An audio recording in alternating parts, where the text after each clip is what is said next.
श्री से कि वो हमें माफ करें, क्योंकि ये विषय ऐसे हैं कि इंटरेक्शंस भी ऐसे चले कि हम समय का ध्यान नहीं रख पाए। आपसे क्षमा मांगते हुए हम आपसे निवेदन करें कि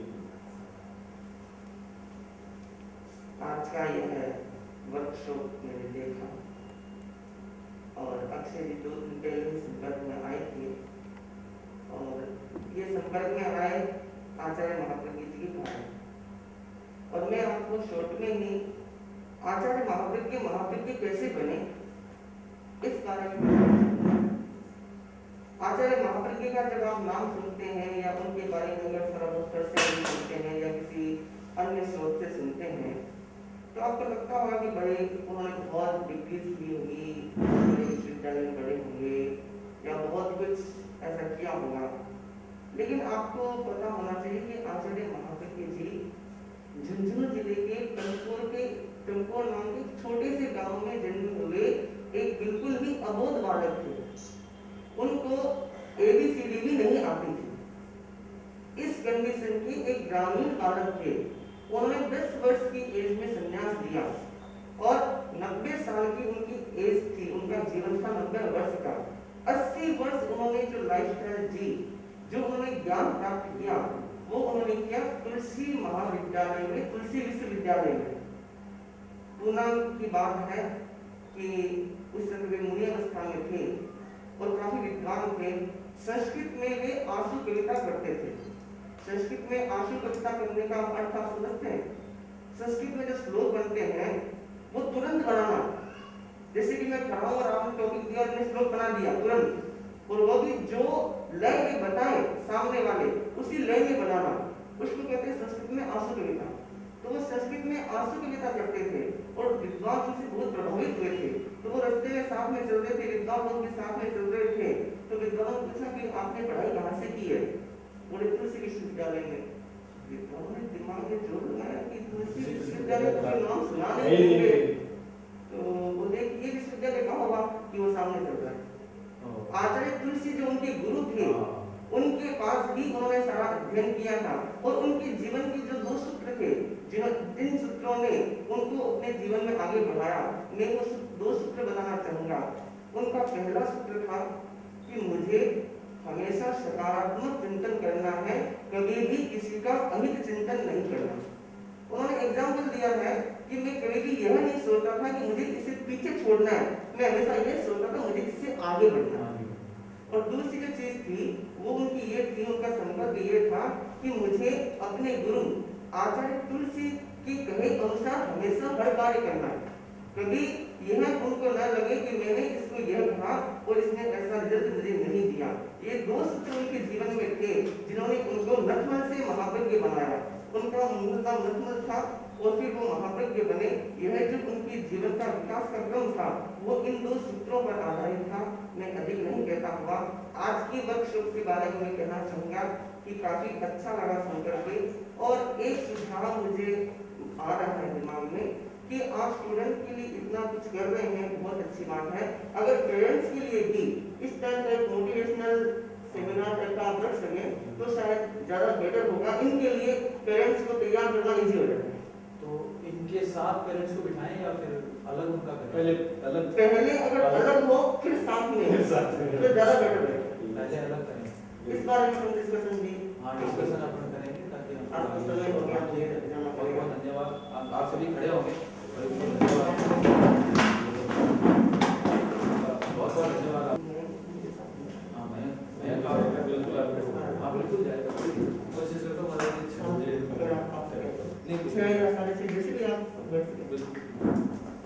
आपको एक बर्निंग डिजायर बनानी है तो पहले आप अपने बारे में ये देखें कि आप जब वो लक्ष्य प्राप्त कर लेंगे तो उसके बाद में आपको रिवॉर्ड्स क्या क्या मिलेंगे। पहली चीज। दूसरी, यदि आपको अपने काम करने की एफिशिएंसी बढ़ानी है तो डेट फिक्स करो। डेट फिक्स कर लो, मतलब कि मैं इतनी तारीख तक ये काम कंप्लीट कर चुका हूँगा, ये डेट फिक्स करिए। जैसे हमने डेट फिक्स की कि 2 नवंबर तक हम ये प्रोग्राम कर लेंगे, तो हमने सारा अरेंजमेंट किया, हमने इनको भी रिक्वेस्ट किया, हमने आपको भी बताया, टिकट्स वगैरह बनवाई, स्प्रेड आउट किया, हमने प्रोग्राम तैयारी किया, हमने कंप्लीट करके उसके बाद में आपको जो स्टडी मटेरियल है वो रेडी करवाया, ठीक है, वो डेट फिक्स करना बहुत जरूरी है। आप कह रहे हो कि हम कर लेंगे, हम ये कर लेंगे, हम वो कर लेंगे, लेकिन कर लेंगे नहीं, किस डेट तक कर लेंगे, ठीक है। तो वो तक लगाना बहुत जरूरी है कि मैं 25 दिसंबर तक मेरा 10th का कंप्लीट सिलेबस कर दूंगा। सुनती ध्यान देना, मैं 25 दिसंबर तक 9th का सिलेबस कंप्लीट कर दूंगा, बिकॉज अभी आपका टारगेट है 9th में टॉप आना, समझ रहे हैं। यदि आप इनको ही टॉप नहीं कर पाए तो आप बताओ इंडिया के लोगों को कैसे टॉप करोगे। ये बहुत जरूरी है, इनको भी टॉप करना, समझ में आया। तो इस तरीके से वो डेट फिक्स करना बहुत जरूरी है। ये चीज, ये पॉइंट आप लिख सकते हो कि डेट फिक्स करना बहुत जरूरी है। हर पॉइंट के लिए, हर चीज के लिए आप डेट फिक्स कर दो, स्टडी के लिए डेट फिक्स कर दो। एक दूसरा पॉइंट आप ये लिखना चाहते हो, आप लिख सकते हो कि रेगुलर रहना जरूरी है। रेगुलर, रेगुलर ऐसे नहीं कि एक दिन तो 10 घंटे पढ़ लिए, दूसरे दिन 10 घंटे और तीसरे दिन पढ़े। रेगुलर रहना बहुत जरूरी है, ठीक है। उसके अलावा आपका जो टाइम टेबल है वो हमेशा 6 दिन का पहले से बना हुआ होना चाहिए, ठीक है। और इसमें देखो आपको मेन जो सुझाव है, जो लास्ट के सुझाव मैं आपको इसमें देने जा रहा हूँ, ये बहुत इंपॉर्टेंट है कि कुछ समय जो है आपका जो टाइम टेबल बनाओ उसमें खाली रखो, खाली रखो। खाली रखो मतलब कि थोड़ा बहुत समय खाली रखना जरूरी है। खाली रखना उसका यूज करना है अपने व्यक्तित्व विकास के लिए। आपको ऐसी किताबें पढ़नी, या ऐसा एक आपने स्टोरी सुनी होगी, एक लकड़ी काटने वाला था, 2 लकड़ी काटने वाले थे। तो 2 लकड़ी काटने वाले, एक लकड़ी काटता गया रुका ही नहीं। एक जो है 1 घंटे काट लिया, फिर रुक करके फिर धार देने लग गया, फिर रुक करके फिर धार देने लग गया। उसकी लकड़ियां ज्यादा कटती, आसानी से कट जाती। तो भैया ऐसा कैसे कि भैया मैं मेरे लिए खाली समय निकाला, थोड़ा खाली समय निकाला, मैंने मेरी धार तेज की। और धार तेज करना क्या होता है, दिमाग को रिलैक्स करना। दिमाग को रिलैक्स करने का मतलब आप पढ़ते जा रहे हो, पढ़ते जा रहे हो, पढ़ते जा रहे हो, बीच में म्यूजिक सुनो, रात को सोते समय म्यूजिक सुन के सो जाओ, सुबह उठो म्यूजिक के साथ उठ जाओ। कोई चीज ऐसा शौक बनाओ जिसमें कुछ बजाना हो, कोई संगीत का हो, कोई गिटार हो, हारमोनियम हो, कोई बजाने की चीज हो, कोई गुनगुनाने की चीज हो, कुछ ऐसी चीजें जो आपको इंटरेस्ट करती हो, जो आपके दिमाग को एकदम हल्का कर देती हो। ये सारे बड़े बड़े साइंटिस्ट, डॉक्टर सब यही करते हैं, राइट। उसके अलावा केवल आपको क्या करना है, टाइम टेबल जो बनाओ, ध्यान से सुनना मेरी बात, टाइम टेबल में नहाना धोना खाना पीना मत लिखना। टाइम टेबल में सिर्फ और सिर्फ पढ़ने के बारे में लिखना। जो टाइम टेबल बनाओ ना, वो सिर्फ 5 घंटे का, 7 घंटे का जो भी बना रहे हो, उसके अंदर सिर्फ पढ़ने का टाइम टेबल लिखना है। इतने बजे से इतने बजे तक ये, इतने बजे से इतने बजे तक ये, इतने बजे से इतने बजे तक ये। और वो टाइम टेबल जो बनाओ उसको क्या करो, एक जो पॉकेट डायरी आती है उसके अंदर डाल के रखो, ताकि आप उसको बार-बार खोल के देख सको। अपनी वैन में भी, अपने स्कूल में भी, गेम्स में जा रहे हो तो भी, ताकि आपको याद रहे कि अभी ये काम बाकी है, ये काम बाकी है, ये काम बाकी है, ये काम बाकी है। दूसरी मेन चीज, जैसे ही आप वो कंप्लीट, जो 6 दिन का टारगेट है वो कंप्लीट करो। हर दिन अपना चेहरा देखो, हर दिन अपना चेहरा देखो, इसमें और अपने आप से एक सवाल पूछो कि जो मैंने आज अपने आप से वादा किया, क्या वो मैंने कंप्लीट किया। और मेरे शब्दों को याद रखना, यदि आपने कंप्लीट नहीं किया है तो आप समझ लो कि आप उस दिन फेल हो, आप उस दिन फेल हो बच्चों, आप उस दिन फेल हो। और आप हर दिन फेल होते जा रहे हो। यदि आप हर दिन पास होते जाओगे तो सोचो ये थोड़े छोटे छोटे पास होना, पास होना, पास होना, पास होना एक बहुत बड़ा पास बन जाएगा और आप दुनिया में सक्सेस हो जाओगे। हर दिन अपने कांच का बहुत बड़ी अहमियत होती है।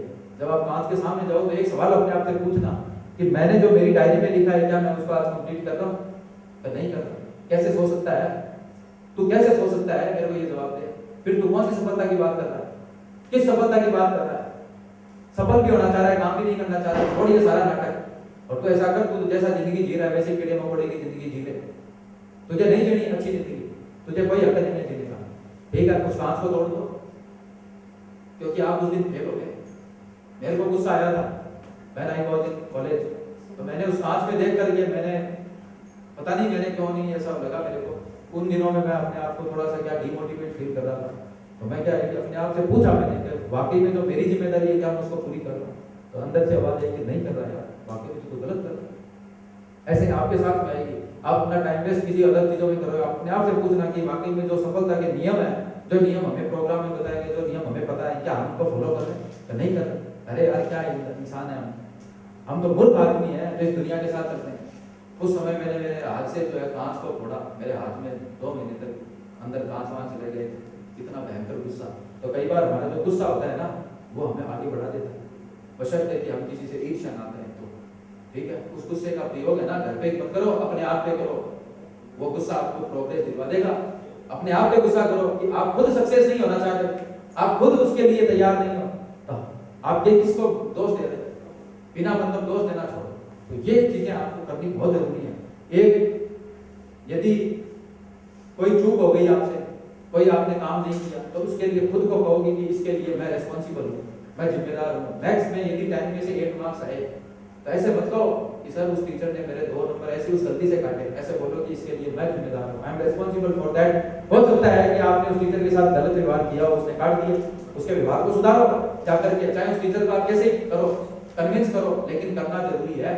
You are responsible, I am responsible, मैं खुद रिस्पॉन्सिबल हूँ मेरी जिंदगी के लिए। मैं यदि 1 लाख रुपए कमा रहा हूँ तो मैं रिस्पॉन्सिबल हूँ, मैं 10,000 कमा रहा हूँ तो रिस्पॉन्सिबल हूँ। बच्चों कि सुबह के जो 2 घंटे होते हैं कितने घंटे के बराबर होते हैं? 4 घंटे। अब आपको डिसाइड ये करना है कि आप क्या करना। अच्छा, शाम को यदि आप 8 घंटे पढ़ गए तो सुबह के कितने घंटे इक्वल पढ़े? 4 आवर, राइट। यानी सुबह यदि आपने 4 घंटे पढ़ लिए, अभी जैसे स्कूल का टाइम हो जाएगा 8 9 जो भी होगा हमारा, तो यदि आप सुबह 4 बजे से 8 बजे तक लेते हैं तो टोटल कितने आवर हो गए? 4 आवर।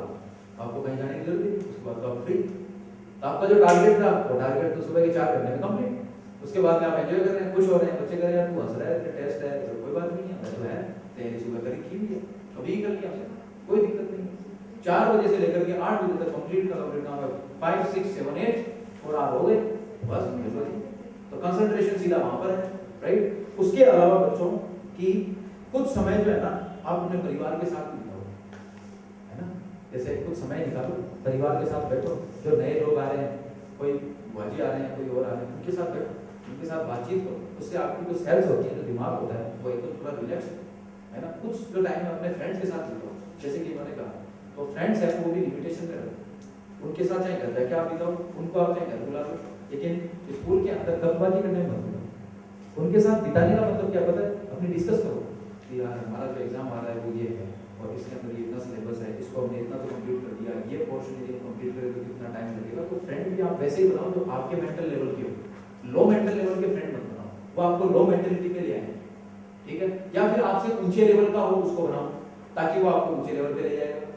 सिर्फ 2 ही प्रकार के फ्रेंड बनाओ, या तो आपके इक्वल लेवल का या आपसे ऊंचे लेवल का, 2 ही प्रकार के। लो लेवल का कभी मत बनाओ, राइट, ठीक है। उससे आपको कुछ ना कुछ सीखने को मिलेगा, ठीक। इस तरीके से परिवार के साथ रहो, मित्रों के साथ रहो। इसके अलावा कुछ टाइम है ना आप नेचर के साथ बिताओ, प्रकृति के साथ में। जैसे आप इच्छापुर बालाजी जाते हो, है ना, तो कुछ समय महीने में एक बार वहां जाने का निकालना।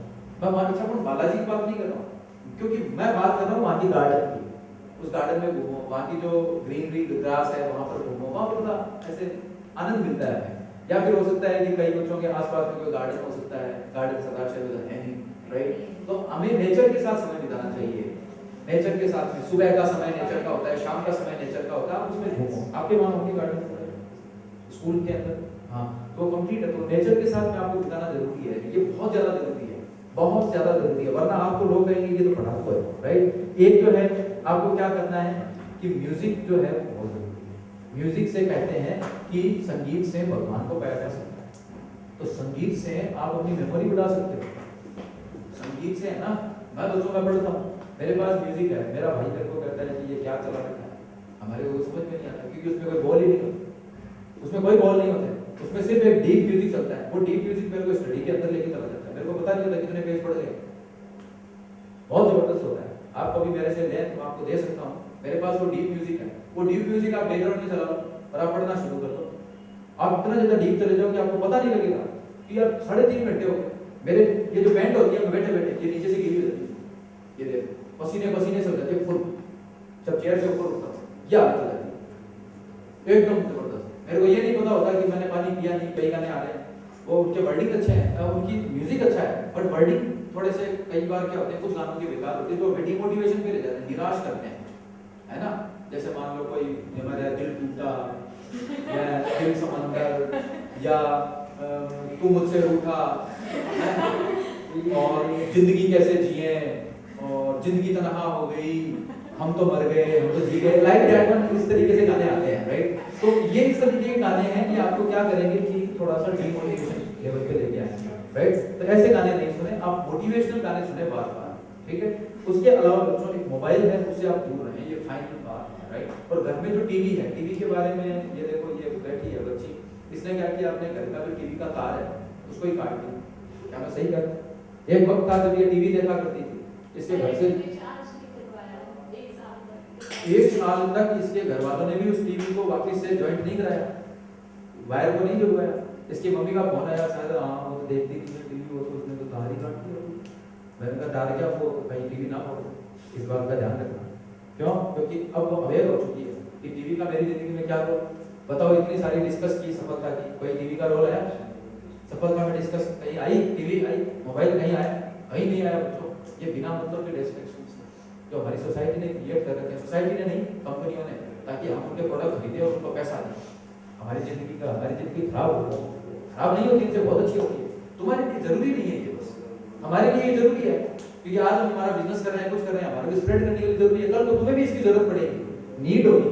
तो वो नीड है, वो 6 डे में ले लो ना, संडे को 10 आवर ऑनलाइन, कंप्लीट ऑनलाइन, क्या दिक्कत है?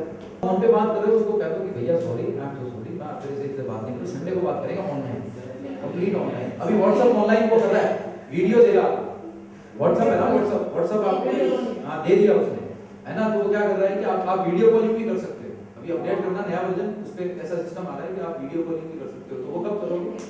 संडे को, कंप्लीट संडे को। और संडे को रिचार्ज करा लो 1 दिन का फुल, ठीक है, ताकि वो 12 बजे खत्म हो जाए अपने आप, और रिचार्ज रहेगा, नहीं तो चलेगा कैसे? ये भी तो है, ये भी एक ऑप्शन है, राइट। उसके अलावा देखो, छुट्टी जो होती है आपकी, कई बार छुट्टी होती है, जैसे ये आपकी दिवाली की छुट्टी होगी, आपके कोई राम जयंती की छुट्टी होगी, कोई जयंती की छुट्टी होगी, कोई कुछ होगी, उस छुट्टी को छुट्टी रहने दो। सबसे बड़ी चीज, उस छुट्टी वाले दिन आप टेंशन मत लो, मेरे को और छुट्टी आ गई, अब तो छुट्टी कसम निकाल लो पूरी, अब आज पढ़ेंगे 10 घंटे, है ये गलत है। आपको छुट्टी क्यों हुई है? यार मेले के लिए हुई, तो मेले में जाओ, एंजॉय करो, आओ। छुट्टी को छुट्टी रहने दो, छुट्टी को छुट्टी रहने दो, उसको आप अपना कोई वो मत करो, दिमाग मत लगाओ अपना, छुट्टी को छुट्टी रहने दो। Not take part in festival, your 10th class board है, तेरे को पटाखे नहीं छुड़ाने, तो इसमें क्या होगा? 10th क्लास बोर्ड और पटाखे नहीं छुड़ाने, इसमें इसका कोरिलेशन क्या होगा? तो तेरी 12th क्लास है, तेरे को रंग नहीं खेलना, ये क्या होगा? ये तो अजीब सी बात है।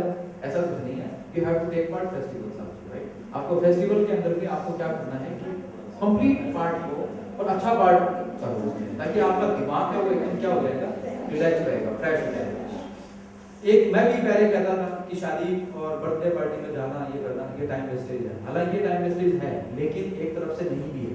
यदि आपके फैमिली में इंपॉर्टेंट शादी है जो आपके काफी नजदीकी है, रिलेशन में नजदीकी है, तो आपको वहां जाना चाहिए। क्योंकि यदि आप वहां नहीं जाएंगे तो लोग आपको जानेंगे, पहचानेंगे कैसे? आप कैसे लोगों को जानेंगे? किसी लेवल, कोई शादी में जाने पर बहुत सारे लेवल के लोग मिलते हैं, उनकी अच्छी अच्छी बातें मिलती हैं, तो आपको वहां जाने से रिफ्रेशमेंट फील होगा। और उसमें जब जाएं तो आप क्या करें, ज्यादा ही आपके पास में टेंशन है, ज्यादा ही आपको कुछ है, तो आप शादी में अपनी बुक साथ में कैरी कर लें और उसको वहां पर भी जैसे ही टाइम मिलता है उसको आप स्टडी कर सकते हैं। जैसे फंक्शन का प्रोग्राम होता है उसको साइड में रख दिया, क्या दिक्कत है? भाई फंक्शन का प्रोग्राम 2-3 घंटे का होता है, उसके अलावा तो हम ऐसे ही करते हैं, ड्रेस पहनना, ये करना, वो लाना, ये करना, ठीक है। एक बच्चों की लास्ट जो है वो है, जो बहुत इंपॉर्टेंट पॉइंट है, इसी से ही मैं इसको खत्म कर रहा हूँ कि हमें अकेलेपन में थोड़ा सा समय बिताना चाहिए डेली, अकेलेपन में डेली।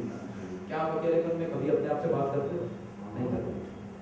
अकेलेपन है ना, मतलब एक 24 घंटे में से आप आधा घंटा, 20 मिनट, 15 मिनट ऐसा निकालो जो अकेलेपन का हो। अकेलेपन का मतलब अपने आप से बात करने का हो। आप उस अकेलेपन में ऐसा फील करें कि वाकई में मैंने जो आज काम किया वो सही किया या नहीं किया, या मुझे क्या करना चाहिए, इस चीज की आपको समीक्षा करने की पड़ेगी, ठीक है। एक बच्चों जब आप रात को सोते हो ना, तो रात को सोते समय ये जरूर सोचें कि क्या आज का दिन मेरा था, उसका मैंने कंप्लीट यूटिलाइज किया या नहीं किया, मैंने कहाँ कहाँ गलती की, कहाँ कहाँ नहीं की। ऐसा दिमाग में सोचें रात को सोते समय, और सोचें कि मैं अगले दिन ये गलती नहीं करूँगा।